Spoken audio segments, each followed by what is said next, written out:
हमारे बच्चों को आज 26 जनवरी का दिन बहुत ही सौभाग्यशाली दिन है।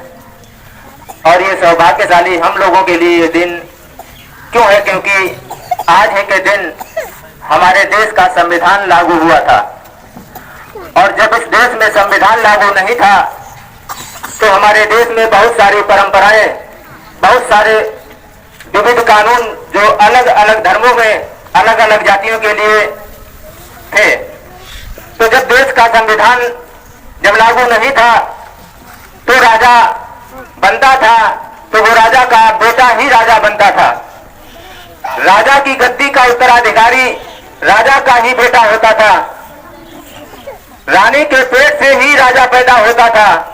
लेकिन जब से संविधान लागू हुआ तो संविधान ने कहा कि आज के बाद रानी के पेट से राजा पैदा नहीं होगा, राजा की गद्दी का उत्तराधिकारी राजा नहीं होगा, तो फिर राजा कहां से आएगा? तो संविधान हमें जवाब देता है कि यहां पर जितने भी लोग बैठे हैं इन्हीं में से कोई ना कोई एक राजा होगा।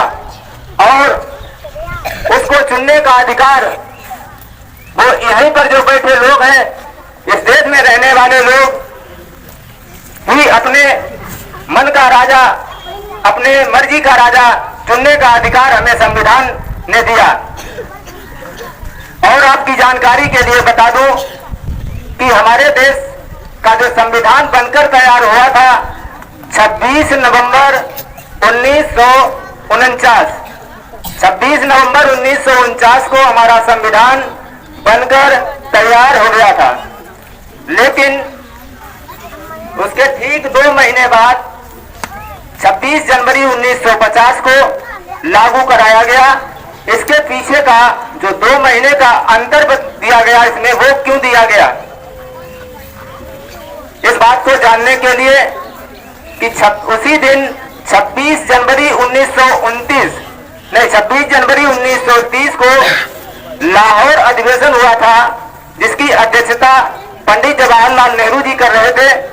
और वहां पर उन्होंने 26 जनवरी के ही दिन पूर्ण स्वराज्य की मांग रखी थी। तो पूर्ण स्वराज्य की मांग 26 जनवरी 1930 को रखने के कारण उसी दिन को स्वाधीनता दिवस के नाम से घोषित कर दिया गया। तो जब स्वाधीनता दिवस के नाम से उसे घोषित कर दिया गया, इत्तेफाक से उसी तारीख को 1949 को संविधान बनकर तैयार हो गया।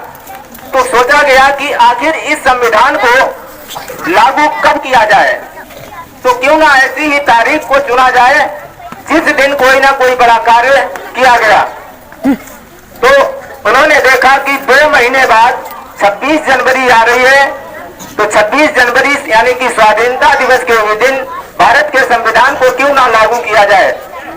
तो 2 महीने बाद 26 जनवरी 1950 को स्वाधीनता दिवस के दिन भारत का संविधान लागू कर दिया गया।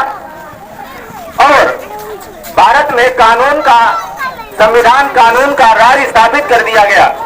तो कानून का राज ये कहता है कि इस देश में जितने भी जाति धर्म के लोग रहते हैं, सभी को समानता का अधिकार, सभी को अपनी बात रखने का अधिकार, सभी को पढ़ने का अधिकार, सभी को नौकरी करने का अधिकार हमारा संविधान हमें देता है।